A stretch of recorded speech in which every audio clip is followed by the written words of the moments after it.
welcome back to Real Reviews. This is Cody Williams, and we're here to talk about the movie Teenage Mutant Ninja Turtles, Mutant Mayhem. It is the newest adaptation of everyone's favorite team of fighting turtles, and is now the 7th full-feature film. Since as a small child, I've been obsessed with the Ninja Turtles since the original cartoon came out on television, and grown up with movies from the 90s. From then on, I've kept up with collecting the action figures, playing the arcade games, and so on. It was a big cultural phenomenon for me, and I'm sure for many others. I wasn't too infatuated with the Michael Bay movies, so let's not talk about those and just leave it at that.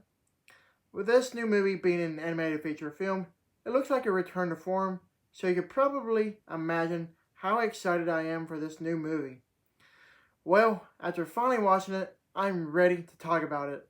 The movie's story follows after years of being sheltered from the human world. The Turtle brothers set out to win the hearts of New Yorkers and be accepted as normal teenagers. Their new friend, April O'Neil, helps them take on a mysterious crime syndicate, but they soon get in over their heads when an army of mutants is unleashed upon them. I actually had a lot of fun with this movie. I went in with some expectations, and the movie turned out to be so much better than I had initially anticipated. Granted, it's not perfect by any means, and of course I'll get to that later. For now, let's talk about the amazing things the movie has going for it, whether it be the bedazzling animation, incredulous voice acting, some great intermittent writing, and lastly, a fun and mesmerizing soundtrack. First things first, at least we can all agree that the movie's animation is absolutely the best thing about the movie. It's stunningly mind-blowing with just how elaborate the animation looks with its unconventional methods compared to what we expect out of animated movies nowadays.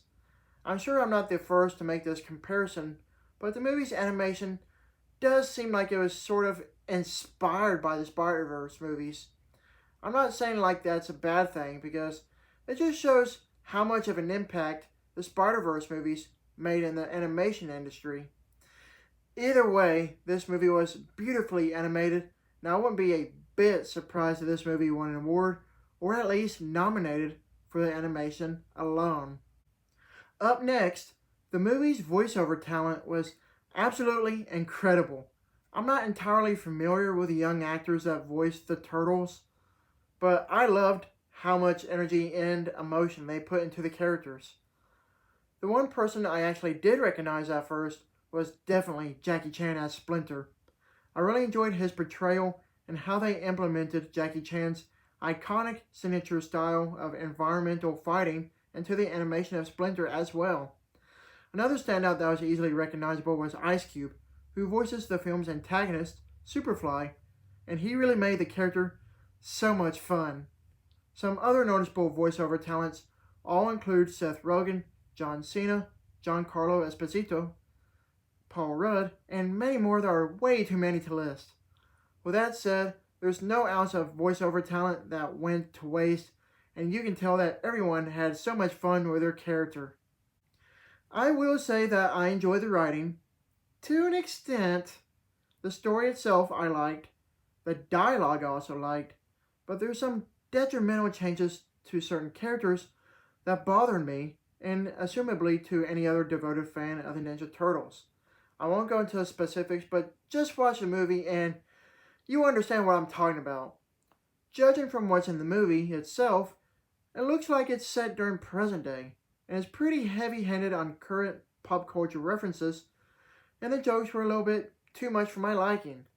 I mean, some of the jokes were pretty funny, but there were some that didn't just quite work out too well. Me, personally, I would prefer the movie to be more on the serious side, but then again, the movie would have lost its younger target audience. Another thing that I really admired about the movie is its soundtrack that's comprised of both the use of licensed music and the score composed for the film itself.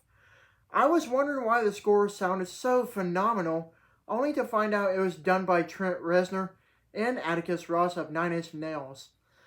Every movie soundtrack that they work on always winds up being amazing, and this movie makes no exception.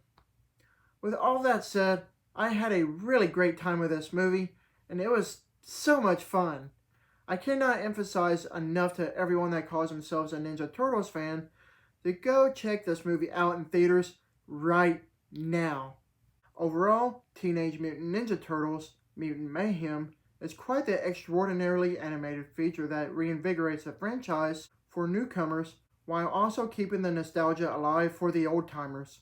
Despite its several discrepancies, this is still a most radical movie.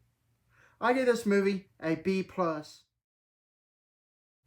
Thank you for watching, and don't forget to like and subscribe to my channel. Keep up with my real reviews.